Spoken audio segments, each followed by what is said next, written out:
The last few days have seen some of the most intense fighting in Gaza since the war began. We've got some footage showing that. We'll run through it here in a second. What's going on, everyone? Let's take a look at some updates as it relates to the ongoing war between Israel and Hamas. I'm recording this at 9 a.m. Central on Tuesday, December 5th, 2023. Overnight, Israel released the names and pictures of 5 of their soldiers that they say were killed during combat operations. The Gaza Health Ministry updated their casualty statistics, saying that since October 7th, at least 15,899 Palestinians have been killed, with at least 42,000 wounded. Now, the Gaza Health Ministry is overseen by Hamas, so when you hear those casualty statistics, it is not an indicator of the accuracy or inaccuracy of those, simply recognizing that that organization represents one of the two warring parties here. If Hamas was publishing casualty information themselves, I would just put it out directly from the source, and it wouldn't require any sort of caveat. Now, traditionally, I've used this Al Jazeera graphic to display the Palestinian casualties, but not get into any of the Israeli ones because they have not been updating this tracker with Israeli data points, but they did yesterday, and there's quite a big shift. So they decreased the total number of Israelis killed since October 7th, but increased the total number of wounded by about 3,000. So in a note on the Al Jazeera website, they said this was due to Israeli officials revising the original death toll from 1,405 to around 1,200, then finally to 1,147 civilians. So it looks like, just kind of reading that note there, that Al Jazeera is excluding Israeli military personnel in their casualty calculations here.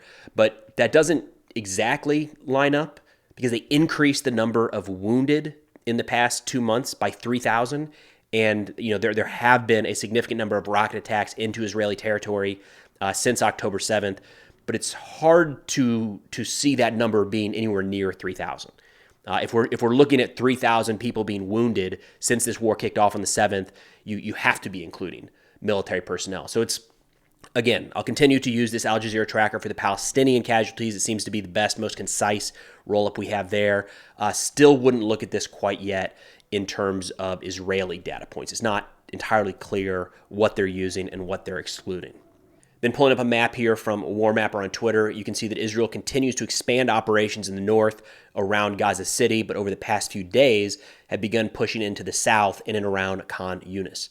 Then in a statement from Israel, they said, in the past few days, IDF fighters have begun operating in the heart of terror strongholds of the terrorist organization Hamas in Jabalia and Shaya and are conducting intense battles with its terrorists.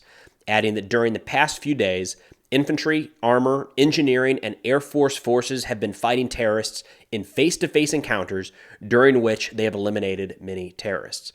And then the commander of Southern Command stated, quote, "We are in the most intense day since the beginning of the maneuver in terms of terrorists killed, the number of encounters, and the use of fire from the ground and from the air."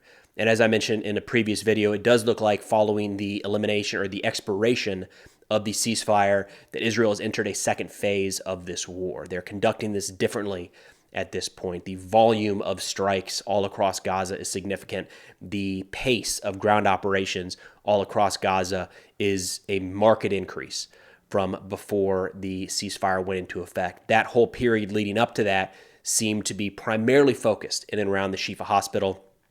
Haven't gotten a lot of information around Shifa really since the beginning of that ceasefire, but it looks like now Israel, not that they were ever really holding back in any way, shape, or form, but it's kind of pedal to the metal right now. It seems to be, pushing forward at full speed in all directions. This uptick in operational tempo is not just coming from the Israeli side. We're seeing that from Hamas statements as well. They have claimed 40 separate attacks against Israeli forces just in the past 24 hours, which is substantially more than any 24-hour period leading up to the ceasefire. In the past 24 hours, Hamas says that they have completely or partially destroyed 28 separate Israeli vehicles. Not any video or picture footage to confirm that at this point, but Hamas did release a video showing, at the very least, their ability to put a camera inside of an Israeli tent. We'll go ahead and play it here. So it's hard to tell. It looks like it's kind of coming out of a tunnel, maybe. If you remember a couple days ago, Hamas put out a statement that they snuck up on some Israeli tents and planted explosive devices. This video doesn't actually show an attack or a detonation of any sorts.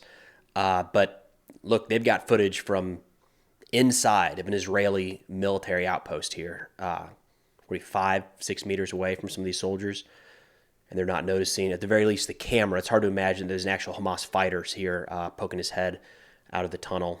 It's got to be nerve-wracking, right, for Israeli forces to see that Hamas is able to get this close to their personnel behind the front lines. But again, I thought that clip was worth playing given the recent significant claim by Hamas that they were able to attack and kill or wound upwards of 60 Israeli soldiers in one of these camp tent-like areas. We did see an uptick in Israeli casualty reporting over the last 24 to 48 hours. Nothing approaching the 60 number that Hamas threw out there. But between the casualty reporting, this footage, and kind of the statements coming out from Hamas and Israel, it does appear, again, from both sides, that there's been a pretty significant increase in the operational tempo on the ground. So the newest jihadi rocket launcher just dropped. You're looking at it here. I understand to the untrained eye, this might look just like a fuel truck, but you'd be wrong. It's so much more versatile than that. So on December 3rd, a U.S. base in Syria came under a rocket attack. The rockets were fired from Iraqi territory. So the U.S. coordinated with Iraqi forces, sent them over to investigate, asked them to go over and investigate. And this is what they found. A fuel truck modified to be able to fire rockets. And they just left it behind, I guess. I don't know. It seems like something you want to take with you. Do all that work to build this disguised rocket launcher and then just leave it out there for the U.S. and Iraqis to find. But it does look like this would need some sort of top cover over those tubes. I mean, any aircraft or drone flying overhead, especially if they're on the lookout for rocket launch platforms, those tubes make it stand out like sore thumb. But who knows? Maybe the crew removed that before firing and then got nervous after. I mean, the U.S. has been conducting a lot of retaliatory strikes. Maybe they just decided it wasn't worth it and got out of there quickly as they could. But either way, interesting new kind of disguised mobile rocket launch platform going on in the Middle East. And then kind of in line with this, the Islamic resistance in Iraq announced that they have lost 15 fighters in recent engagements with U.S. forces. So the Islamic resistance in Iraq is a very broad term that kind of encompasses all of the Iranian-backed militias in the region. And they put out a statement congratulating the Nujaba Mujahideen movement on the rise of a group of its mujahideen in a struggle of dignity with the American occupation forces in Iraq. And they put out this graphic here showing 15 of their fighters that have been killed at some point in the last couple weeks. Again, I haven't seen anything in the last couple days about U.S. strikes in the region, but there have been, a handful really since these attacks against U.S. forces began in mid-October. But that's all I've got for now. Of course, if interested in national security subjects, be sure to check out the sit reps I put out on Substack. Link is in the description below. Substack now also has ad-free, sponsor-free videos published about 1 hour before they go live on YouTube. But thanks for watching. I'll see y'all next time.